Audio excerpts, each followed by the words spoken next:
दोस्तों आज की वीडियो में हम जानेंगे कि सुहाग की जैसे जो चीज़ें होती हैं सिंदूर बिंदी वो बहुत सारा इकट्ठा हो गया है हमारे घरों में। हमारे पास चूड़ी है, बिंदी है, इस तरह की चीज़ें जो है तो उसको हमें क्या करना चाहिए? क्या किसी को देना चाहिए कि नहीं देना चाहिए? क्या करें उसको? चढ़ाया हुआ सुहाग की सामग्री क्या हमें दूसरे को देना चाहिए या फिर नहीं? या फिर एक बार चढ़ाई हुई सामग्री को क्या हम दोबारा से देवी देवता को चढ़ा सकते हैं या फिर नहीं?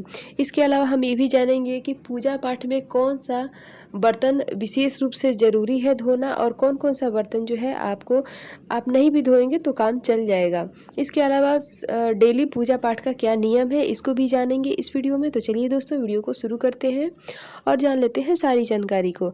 तो दोस्तों हम सबसे पहले यही देख लेते हैं कि पूजा पाठ में कौन कौन सा बर्तन धोना ज़रूरी है। तो देखिए दोस्तों पूजा पाठ में जैसे कि आपने सुबह में पूजा करना है आपको, और आप सुबह में सारे आपको बर्तन धोने हैं। जो थाली होता है उसमें से आप घंटी निकाल दें और बाकी सारी चीज़ें आपको धो लेना चाहिए। जो जिन पात्र में हम भगवान को भोग लगाते हैं, जिनमें दीपक प्रज्वलित करते हैं यानी कि दिया, जिसमें अगरबत्ती स्टैंड भी होता है तो उसको भी हमें धो लेना चाहिए। इसके अलावा बहुत सारे लोग जो है वो डेली धूनी भी करते हैं या फिर कपूर जलाते हैं एक अलग से पात्र में, तो उसको भी आपको धो लेना चाहिए। अब घंटी को क्या हमें रोज़ धोना चाहिए? तो देखिए दोस्तों घंटी को रोज़ धोना नहीं चाहिए। आप अगर कोई विशेष तिथि हो जाती है, घर में पूजा पाठ है या फिर कुछ ज़्यादा डीप क्लीनिंग आप अपने पूजा रूम को कर रहे हैं, मंदिर को कर रहे हैं, तो आप अपने घंटी को भी मंदिर की घंटी को भी धो सकते हैं। लेकिन प्रतिदिन मंदिर को घंटी को धोना मतलब नहीं भी धोएँगे तो काम चल जाएगा, कोई दिक्कत नहीं है। लेकिन आपको थाली जिसमें भोग लगाया जाता है वो, और जो भोग लगाने का जो पात्र होता है वो, और जो दीपक प्रज्वलित हम करते हैं दीपक, उसको भी हमें धोना ज़रूरी होता है, ठीक है? आप दोस्तों देखिए सुबह के दीपक जलाए हैं, पूजा किए हैं, तो क्या शाम के समय दीपक जलाना ज़रूरी है? तो नहीं दोस्तों, बिल्कुल भी नहीं। आप क्योंकि हम सुबह में जो पूजा किए हैं तो अच्छे से धो धा के ही साफ़ करके धो के ही किए हैं, तो इसलिए हमें दोबारा दीपक धोने की ज़रूरत नहीं है।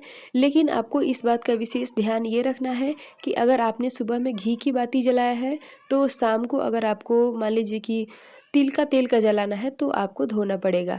आप उसमें नहीं जला सकते, या फिर साफ़ कपड़ा अगर आप रखे हैं पूजा स्थान पे तो उससे आप पोंछ भी सकते हैं। यानी कि कहने का मतलब ये है कि घी का कोई भी कण दीपक में नहीं होना चाहिए।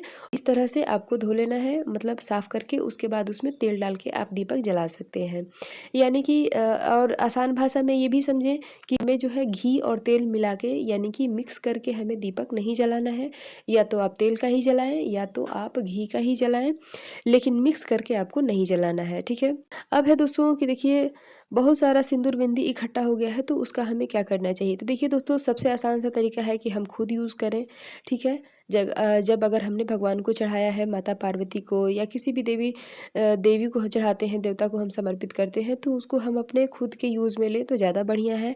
लेकिन क्योंकि हम बहुत सारा व्रत हो जाता है सुहाग वाला व्रत, और हम हर हर व्रत में सुहाग की सामग्री तो समर्पित करते ही करते हैं, तो हमें हमारे पास बहुत सारा इकट्ठा हो जाता है। तो देखिए दोस्तों बहुत सारे सुहाग का व्रत होता है, उसमें जो है जैसे कि सोमवती अमावस्या या फिर कुछ ऐसा व्रत हो जाता है तो उसमें हम जो है हाथों हाथ दान भी कर सकते हैं। जैसे कि दान भी किया जाता है, सुहाग का व्रत जिस दिन होता है उस दिन सुहाग सामग्री का दान करना बहुत ही शुभ होता है।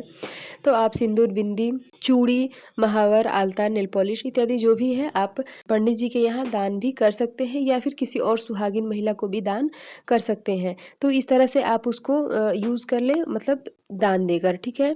इसके बाद अगर हम दान दे दिए तो भी हमारे पास ज़्यादा है तो क्या करें? तो देखिए दोस्तों अगर आप दान दे दिए हैं तो भी अगर आपके पास ज़्यादा है तो देखिए अभी जो है शादियों का सीज़न चल रहा है, तो ऐसे में क्या होता है कि हम हमारे घर से जैसे कि लड़की की शादी होती है या फिर लड़के की शादी होती है तो उसके बहू के लिए हम अपने घर से कपड़ा देते हैं। तो कपड़ा देते हैं, साड़ी कपड़ा या जो भी हमारे पास होता है तो वो देते हैं। तो उसमें ही हमें सिंदूर बिंदी एक एक पत्ता 2 पत्ता सिंदूर का, 1-2 डिब्बी बिंदी का इत्यादि आप रख सकते हैं। तो इस तरह से आपका सिंदूर बिंदी यूज़ भी हो जाएगा। और आपको दोस्तों पता ही है कि सिंदूर और बिंदी चाहे कहीं भी चला जाए, मतलब भारत के किसी भी कोने में चाहे किसी भी रिश्तेदार के घर, तो वो फेंकेंगे नहीं, इतना तो मतलब तय है, ठीक है।